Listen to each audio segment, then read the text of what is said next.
Dr. Gilchrist, welcome to Trico 2013. Thank you. A very warm welcome. We're really honoured and delighted to have you here with us. If I could just ask you to start by briefly introducing yourself to us. Well, I'm Ian Gilchrist, and I'm a professor at Penn State Hershey Medical Center in Hershey, Pennsylvania. And I've been an interventional cardiologist now for about 25 years, and this is my fourth year back here in Ahmedabad for Trico. Okay. And could I ask you what your impression of Trico is and how it compares to other courses held globally in Europe, in the US? Well, this is my fourth time back, so I think that sort of speaks for itself that despite a 24-hour air flight, it's worth coming back again. I think the unique aspect about the Trico course is the ability to have the live demonstration cases that used to be a classic way of teaching in the US back in the early days of angioplasty, but presently it's very difficult to arrange those types of classes in the United States, and there's a huge educational value to being able to see operators go through their process of thinking through both routine cases and then not so routine cases, and it's valuable both for people that have been doing this for a long time in addition to people that are just starting out.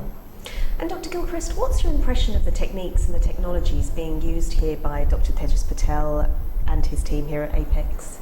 Well, the setup that he has here at Apex is just as good, or I like to think somewhat better than what we have back at Hershey. The equipment is really first world equipment that's being used.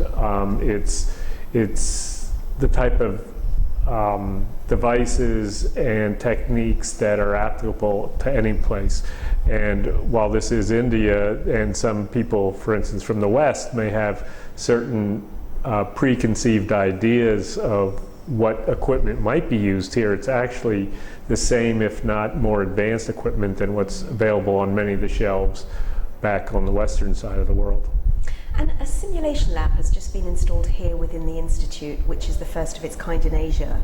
How do you feel this can help young cardiologists in their training?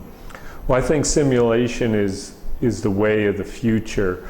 No longer can we just sort of line the patients up and let the new operator keep trying until they finally get it right on patients. I think simulators are very good as teaching techniques for them to learn.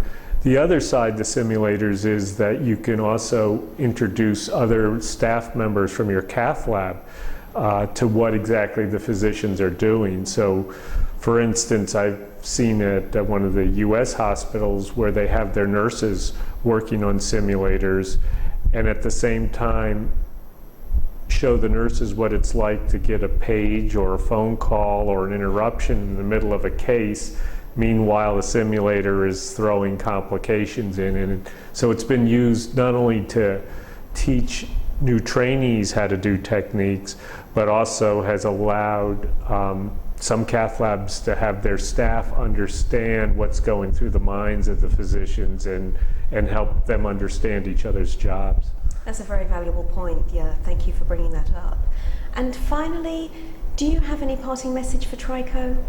Well, I think this is really a unique type of course, and I hope they can continue to do this on a regular basis because it's very valuable to be able to see actual operators doing procedures in real time and see how they react. It's just not the same to see it on an edited video. It's without that to and fro conversation.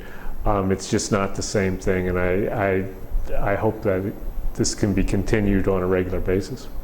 Once again, Dr. Gilchrist, thank you very much for joining us here. We really are delighted and honoured to have you.